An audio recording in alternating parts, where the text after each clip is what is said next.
Gusto nyo bang makilala ang inyong business, kumita, sumikat at maging patok online or TV? Get more customers and grow your business. Advertise now. From the studios of Litter News Philippines, Errol Dakabe of Kamao Asset.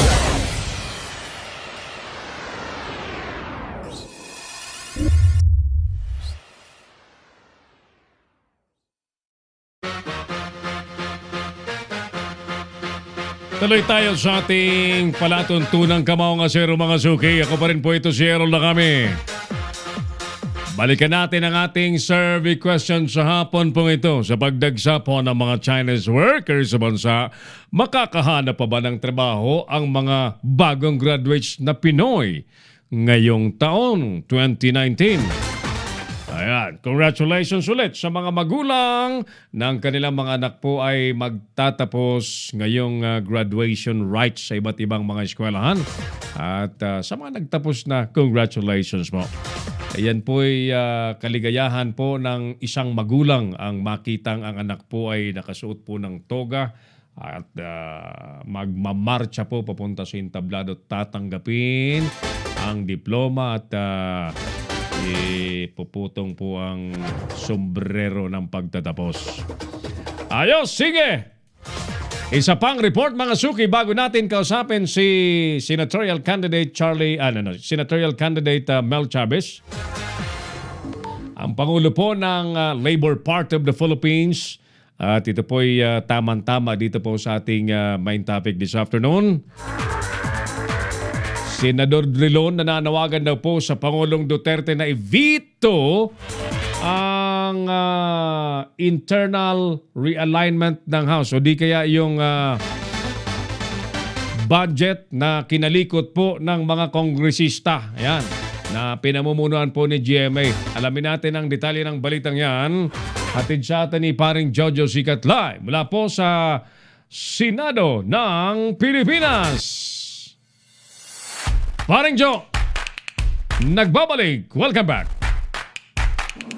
Nananawagan itong si Senate Minority Leader Franklin Drilon dito kay Pangulong Rodrigo Duterte na ibito na itong 75 billion peso na internal realignment ng House of Representatives sa isinagawang kapihan sa Senado. Nanindigan itong si Drilon na maituturing na port ang ginawang amendments ng Kamara de Representante dahil ginalaw ito kahit na-aprobahan na sa BICAM at naratipikahan na nga itong budget.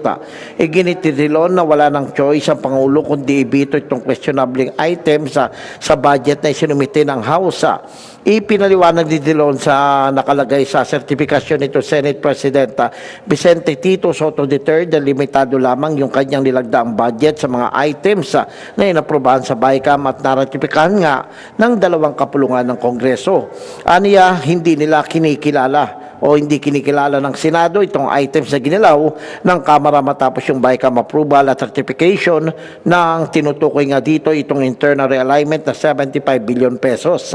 Ayon dito kay Drilon, the President has no choice but to veto the questionable items in the budget, particularly the 75 billion pesos worth of pork barrel funds which was illegally inserted into the budget after both houses ratified the bicameral conference committee report.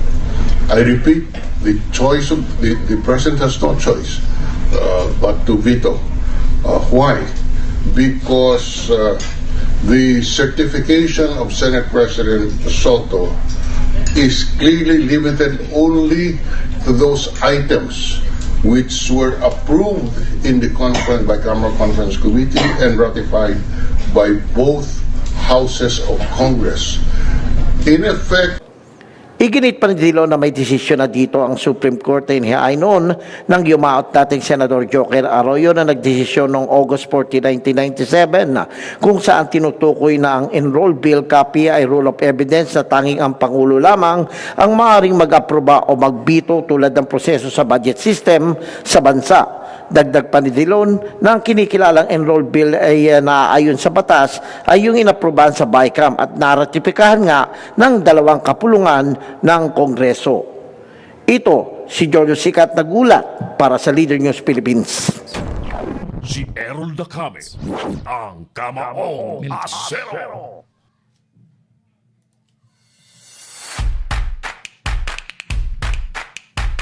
Thank you, paring Joe, sa report na yan. Actually, talagang ano ito talagang dapat i-veto ng Pangulong Duterte yung maanumalyang budget na yan. Kasi pag hindi niya po yan ginawa, dalawang bagay ang patutunayan po dyan. Una, ay pinatutunayan niya kapag hindi niya yan binito na wala na talaga siyang kontrol sa kanyang mga kaalyado. And that is a political weakness. Ulitin ko pag hindi niya po yan binito, patunay po lamang yan na wala siyang kontrol na sa kanyang mga kaalyado. And I'm referring to the congressmen in the House of Representatives under the leadership of GMA.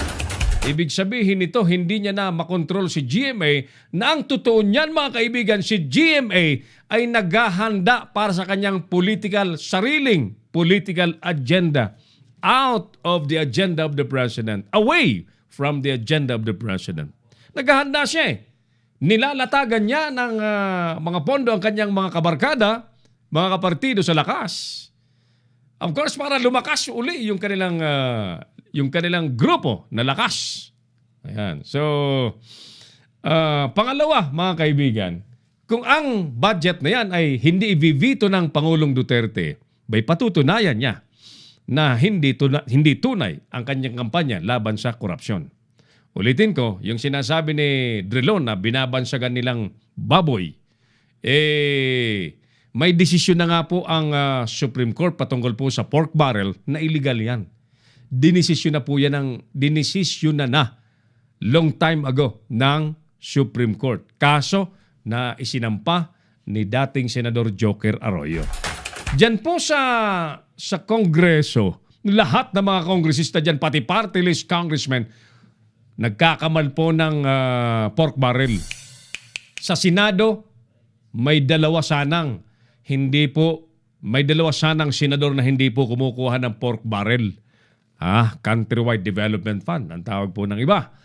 Yung namatay, nasirang Senador Joker Arroyo na isang Bicolano, at yan, isa pa, si dating PNP chief, ngayon po ay pinahangaan po nating Senador Ping Lacson. Yan po ang hanggang ngayon hindi po dumadaw-daw ang kamay sa pork barrel.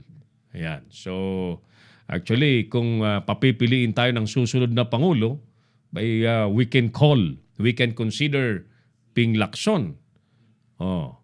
Sa kanyang track record ng paglilingkod. We can call him a dark horse. Pero marami naman pong gumugusto. Mas gusto po nila babae. At ang ginugusto po ng iba naman ay Grace po. Yan. Grace po daw. Yan. So ako, either of the two. Ping Lacson or Grace po. Pwede nating pag-isipan yan. Si Sara Duterte naman, medyo hilaw pa. Hilaw pa pero kumikilos na. No? Tingnan natin, malayo-layo pa naman. Still have 3 years to go. Alright, ano kaya ang masasabi ng ilan po sa ating mga kababayan tungkol po sa ating itinatanong sa pagdagsapon ng mga Chinese workers sa bansa? Makakahanap pa ba ng trabaho ang mga bagong graduates na Pinoy? Panoorin po natin ang mga kinausap ni Ron Soriano at PJ Cabrera.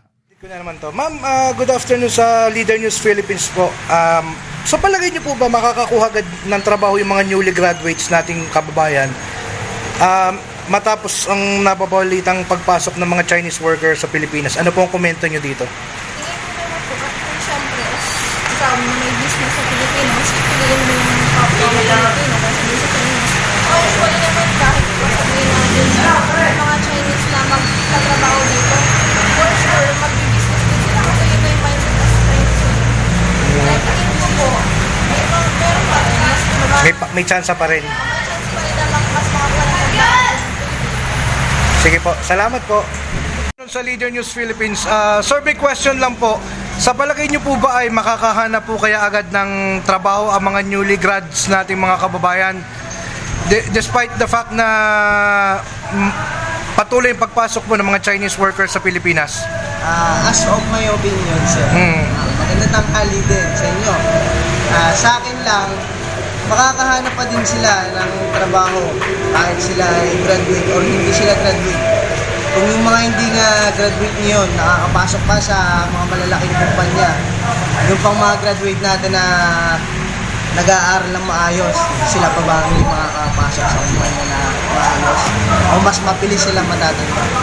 Sa palagay niyo po kaya, yung pagpasok po kayo ng mga Chinese ay makaka-apekto sa pag-apply po ng trabaho ng mga newly grads nating kababayan? Sa tingin ko, hindi naman. Mas maganda pa ngayon kasi mas may opportunity sila. Malay mo, doon pa sila ma-discover sa papasok ng mga Chinese. Okay. Maraming salamat po. Salamat din po, sir. Leader News Philippines, tanong ng bayan lang po. Kamaong Asero.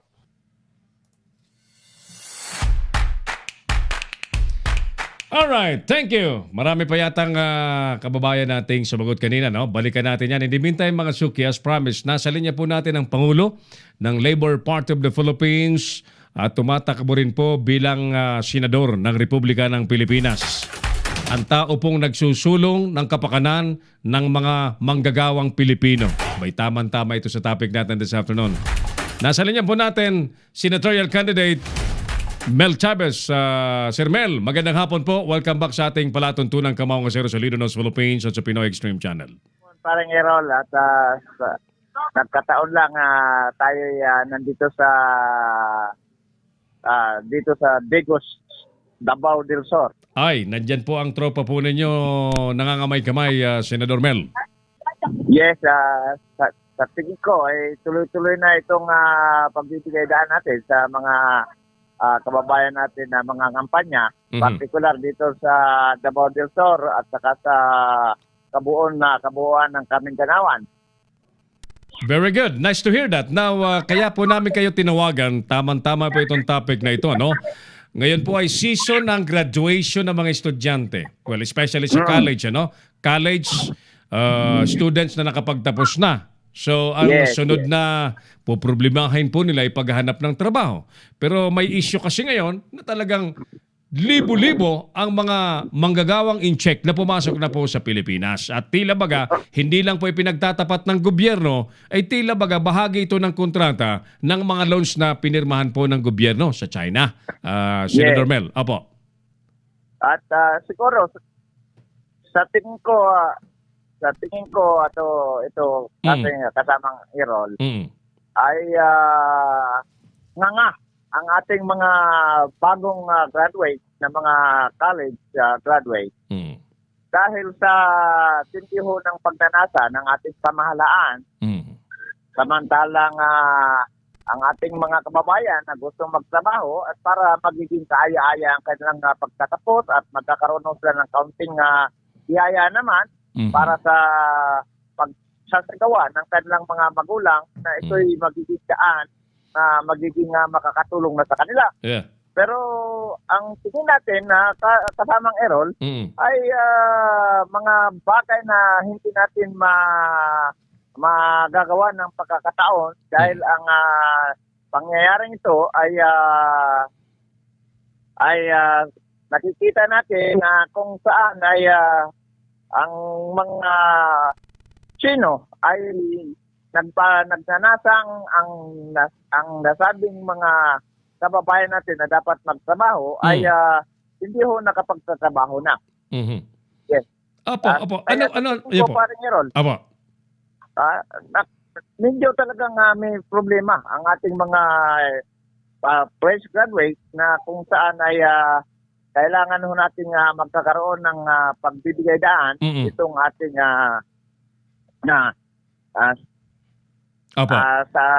sa tingin ko, Padre, ay dapat na talagang ayusin ang ating pamahalaan, particular sa Department of Labor, na ang mga mamamayang Pilipino ay dapat ay magbibigyan ng pagkakataon na para magtatrabaho at kumita naman. Tila, hindi yung mga ginagawa ng ating kasamang mga mamamayan na nasa Chino ay sa tingin ko kailangang malaman ang mga datos nito na kung bakit pinayagan ng Department of Labor ang nasabing mga problemang ito at ng Bureau of Immigration na itong mga taong ito ay tuloy-tuloy hong nagsanasang magtatrabaho sa bansa natin, samantala ang ating mga Pilipinong manggagawa o fresh graduate ay hindi makakanda o kaga para magiging empleyado ng ating pamahalaan o ng ating mga pribadong korporasyon. Alam mo ba, Senator Mel, ang obserbasyon natin, majority of these Chinese citizens came to the Philippines as tourists. Most of them ay pumapasok na turista. In fact, nag-reflect sa tourism data ng Department of Tourism na pinakamataas ang Chinese tourist arrival, especially ngayong last year hanggang ngayong taon. So, ang tanong natin dyan, ay minomonitor ba yan ng Immigration Bureau? Yan bang mga Alam mo, kasamang Errol, na kung saan itong ating mga kaganapan, na kung saan ay kailangan na nating magkakaroon ng problema na dapat kampananan ng immigration, ng Department of ng Bureau of Immigration, itong mga ito dahil sa dami hong problemang nakikita natin, ang mga Chino na nagtatrabaho ay wala pang mga order ng Department of Labor. Walang working permit. Nagtatrabaho na salunga sa ating pamahalaan. Oo. May batas tayo tungkol sa paggawa, no? Sana ipatupad yan. Now, isa pang obserbasyon natin, mahigpit na pinagbabawal sa mga foreigners ang ma-engage. Mahigpit na pinagbabawal. Hello, sir? Hello, sir? Yes. Sorry. Medyo nagsalubong yung ating audio. I was saying na isa pang obserbasyon natin, mahigpit na pinagbabawal ng ating batas na mag-engage sa mga foreigners sa retail business, no? Pero pag gumawi ka dyan, sa Binondo, sa Baclaran, sa mga pangunahing lungsod na sa mga K-cities, napakaraming mga Chinese engaged in retail business. So paging dapat gising dyan ang DTI, di ba? Yes, dapat malalaman. Hindi ko nagagampanan nga ng itong ating administrasyon ni Pangulong Duterte dahil kakampi nila yung China, pero ang ating namang mamamayan ay nadidiskaril. Kaya sa tingin ko, itong pinagawang ito ng Pangulo ay may paglalabag sa karapatan ng ating mga mamamayan at ng ating mga batas. Ito ba ay harboring to treason? Hello, Senator Mel. Saglit na, nawala yung linya natin. Kausap po natin sa linya si Senatorial Candidate Mel Chavez. Pangulo po yan ng Labor Party of the Philippines. Naputo lang. Balikan natin. Sorry, Senator Mel. I was asking, yung ganito bang sitwasyon na tila, ikaw, naobserbahan mo, na parang nawala ng proteksyon ang mga Pilipino sa lahat ng bagay, ano? Yung soberenya, that's another serious issue. Livelihood and job opportunities, nginangat-ngat na yung mga chance at pagkakataon para sa mga Pilipino. Can this be parang considered as treason, Senator Mel? Yes. Narapat na dapat na ma-impeach ang Pangulo dahil sa tingin ko itong treason na ito ay dapat malalaman ng ating mga kababayan na ganito po ang mga problema.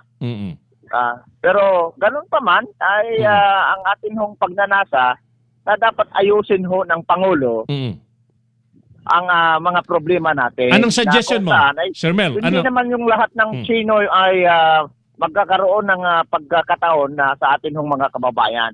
Meron hong mga exemption dyan mga option para dyan. Pero yung ganitong mga tema kasamang Errol Opo. ay talagang paglabag sa karapatan ho ng ating konstitusyon. Mhm.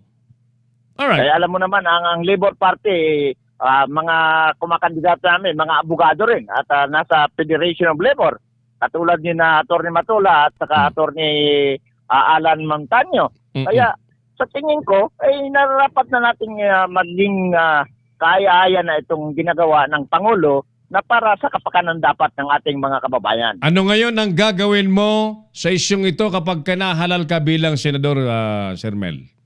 Ay nako, siguradong dapat ipapadlak na kagad natin yung immigration diyan na para malaman natin na itong ginagawa ba nila hindi para sa bayan natin kundi para sa mga Chino. Na sa tingin ko naman ay kailangan din natin ang Department of Labor na ayusin nila ang kanilang trabaho para itong mga ito ay maging kaaya-aya sa ating mga kababayang Pilipino. Are you saying ang mga cabinet members ng Pangulo ay hindi naglilingkod sa mga Pilipino kundi sa interes ng China? Eh, siyempre, ganun talaga kasamang Errol dahil ang Pangulo mismo ang nagbibigay daan na para ho ang mga Chino ay magkakaroon ho ng pagkakataon na maagawan ng ating mga Pilipinong mga manggagawa. Hindi lang, ang paglalangrab ng ating West Philippine Sea. Sa tingin ko, narapat na dapat na itong tama yung mga ginagawa ng iba nating kababayan, particular sina Morales, na nagreklamo sa ICC para itong mga ito ay magagampanan na ng ating mga kababayan. Ayun. Alright. So, sige. I'm sure na napapakinggan tayo, napapanood tayo ng ating mga kababayan worldwide. Especially dyan sa Digos. Magandang hapon sa... Nasa Digos, Davao del Sur ka, Senator Mel? Digos. Kumusta na lang Digos, dyan sa Davao mga... del Sur. Si Governor ba? Nagkita na kayo? Governor... Hindi pa. Nasa Matanao siya sa isang munisipyo. Kaya ako'y nagnanasang pupunta na ulay sa kanya sa bahay niya para magkakaroon kami pag-uusap. Alright. Ano po ang mensahe nyo ngayong hapon? By ilang araw na lang, Senator Mel? Parang 30 days na lang, halala na, no? Ano po ang mensahe po ninyo sa mga butanteng Pilipino? Kahapon at saka noong isang araw at napunta tayo sa Marawi, napunta tayo sa Iligan, Cagayan de Oro, Misamis Oriental, Bukidnon, at napunta tayo sa Cotabato City, Cotabato North, Cotabato ng Kidapawan, at napunta ako sa Davao. Ganun naman, napunta na tayo ngayon sa Digos, Davao del Sur, na ang ating pananaw ay sa ating mga kababayan na at tingnan ninyo kung sino yung tumatakbong Mel Chavez para sa kapakanan ng ating mga kababayan. Hindi katulad sa mga tumatakbong mga magnanakaw, gusto pang magtrabaho, gusto pang kumakandidato, na kung saan ang kapakanan naman ng ating mga kababayan ay nadidiskarel. Sa Mel Chavez at ang Labor Party ay nagnanasahong pagbabago ng totoong pagbabago kasamang Errol at hindi yung pagbabago na hindi natin totoong nakikita sa Pangulong Duterte. Very well maraming salamat kasamang Errol. Very well said. Senatorial candidate Mel Chavez, ang Pangulo po ng Labor Party of the Philippines. Sir, maraming salamat po at good luck po sa inyo. Thank you. Thank you so much. Tuloy po tayo sa ating palatuntunan. Sa pagdagsa po ng mga Chinese workers sa bansa, makakahanap pa ba ng trabaho ang mga bagong graduates ngayong taon? Panoorin po natin ang ilang pang mga kababayan nating sumagot sa ating tanong. Kausap po nila PJ at saka ni Ron. Leader News Philippines, tanong ng bayan lang po. Sa palagay niyo po ba ay makakahanap po kaya agad ng trabaho yung mga newly grads ngayon sa pagpasok ng mga Chinese workers po sa Pilipinas? Yung Chinese workers, sir, medyo mahihirapan na, sir. So, pinasok na tayo ng ibang lahi. Pero kung yung naman, sir, pero kung yung pagpasok naman ng Chinese workers sa pang sa kanila lang din na trabaho, medyo makakahanap pa naman siguro, sir. Kasi marami rin naman siguro magbubukas ng mga companies, more companies, di mas kailangan lang maraming trabaho.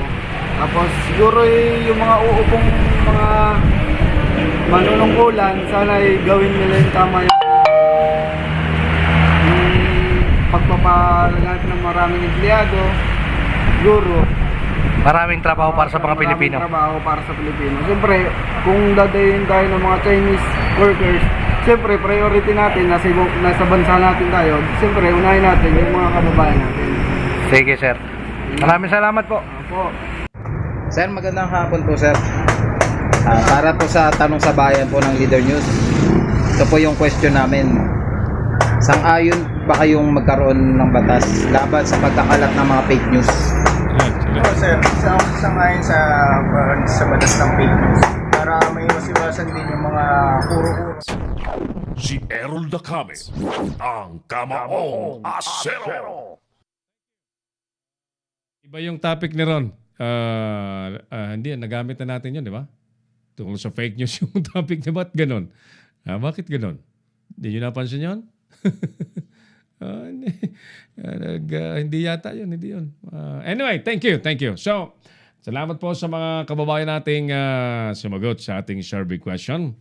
Ang bilis naman ng oras po natin. By the way, mga suki, alam niyo po, sa mga Pilipinong nagsisikhay, nagsusumikap na makahon po sa kahirapan, marami po mga Pilipino na tanging yung pag-aaral ang nakikita po nilang susi na makakatakas po sila sa kahirapan. Kaya marami pong mga magulang, marami pong mga pamilya ang nagsusumikap talaga na makapagpatapos po ng mga estudyante nila, mga anak nila, makapatapos po sa kolehiyo. Kahit anong hirap sa buhay, igagapang po nila ika nga, di ba? Marami po ang mga magulang na nagsasaka po lamang, namamasukan po lamang arawan, namamakyaw po lamang, magbubukid po lamang at yung bagang iniisip ng mga magulang na yung hirap na dinadaanan po nila ay hindi na po daanan ng kanilang mga anak sa kanilang henerasyon. Kaya yan nga, ginagapang talagang ipinipilit na makapagpatapos sa anumang uri ng legal na paraan. Ganyan po karamihan sa mga magulang. So, ang graduation, tulad po ng panahon ngayon, pagtatapos po ng pag-aaral, aakyat sa entablado, ang tawag po ay commencement exercises, isang napakahalagang okasyon sa mga magulang siyempre. At para naman po sa mga nagtapos, ito po ay rurok ng kanilang pinaghirapan din. Pabalik-balik sa mga eskwelahan, aral, gawin ang kanilang mga homeworks, gawin po ang kanilang mga assignments, mga gawain sa schools. Yung mga magulang naman, araw-araw, umaaray ang bulsa dahil sa kabibigay ng mga allowances. So, ang graduation po ay tagumpay ng pamilya. Ang problema lamang po mga kaibigan, siyempre, ang graduation ay first step pa lamang sa bagong buhay talaga. Sapagkat ang susunod na step ay ang paghahanap na ng trabaho. Kakaiba na po ngayon ang panahon mga suki. And inaasahan na po natin ito sapagkat ang Pilipinas po ay sumama po tayo sa Asian integration, economic integration. Naalala po niyo yon? Na kaya nga po ang Leader News Philippines ay lumutang din sapagkat we wanted to help Filipinos to stand out in whatever race the Filipinos are facing. Gusto po nating manaig ang mga Pilipino kahit man lamang muna sa Asia, sa gitna po ng lahat ng uri ng kompetisyon, kompetisyon sa negosyo, kompetisyon po sa trabaho, kompetisyon sa hanap buhay, yan, kompetisyon ng buhay. Sumali po tayo dyan eh. And therefore, ang Asia po ay naging isang maliit na parang community because of that concept, the Asian Integration Agreement. Ayan. So, ito po ang pagpasok ng mga foreign workers. Offshoot po ito.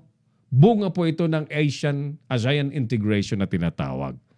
Therefore, kahit mga Pilipino ay pwede rin po na punta ng punta kahit siyang bansa na ginusto at na may opportunity. O ganun din po ang nakita.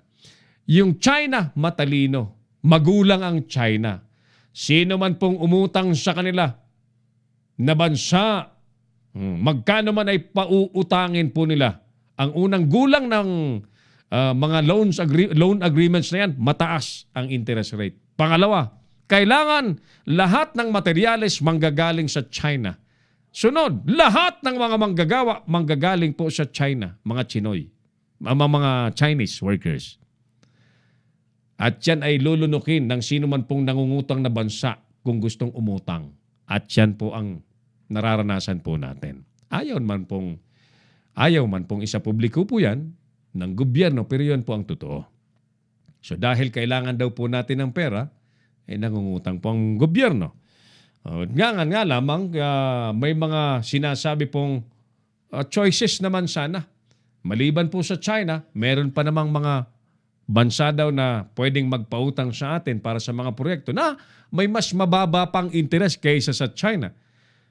It has been publicly shown ng Chinese interest ay pumapalo po sa 2% per annum. Samantala, yung iba, wala pang 1%.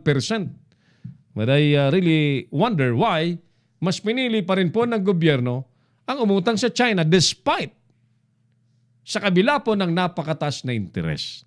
At dahil po sa China tayo nakipag-usap, yung China na talagang magulang sa mga ganyang pagkakataon, pinatawan tayo ng mataas na interest, inutusan tayo, minanduhan tayo ng lahat ng materyales sa mga projects galing sa China at mga manggagawa ay mga Chinese. Ngayon, maliban po dyan mga suki, ay sa paligid po ng Pilipinas, tuloy-tuloy na ini-encroach ang ating bansa ng China. So sana ang mga bagay na ito ay magbigay daan na para magising ang mga namumuno po sa atin na tingnan na ang mga nangyayari ba ay pabor pa ba sa Pilipinas, sa mga Pilipino o hindi na. Kung hindi na pabor sa mga Pilipino, magising po tayo sa katotohanan at baguhin po ang ating direksyon. Baguhin po ang ating mga economic decisions. Because if they continue to commit bad economic decisions, wala pa man po ang inyong mga ipapanganak, wala pa man po sa mundong ito ang mga apo po ninyo ay may babayaran ng utang dahil sa mga bad economic decisions ng mga tinuturing nating magagaling na economic managers. Ngayon, makakahanap pa ba ng trabaho ang mga bagong graduate sa gitna po ng pagdagsa ng mga Chinese workers? Isa lang masasabi po natin, dahil dumami po ang kakompetisyon maliban po sa mga kapwa natin Pilipino, therefore magiging mahigpit ang kompetisyon sa lahat ng bagay, lalo na po sa trabaho.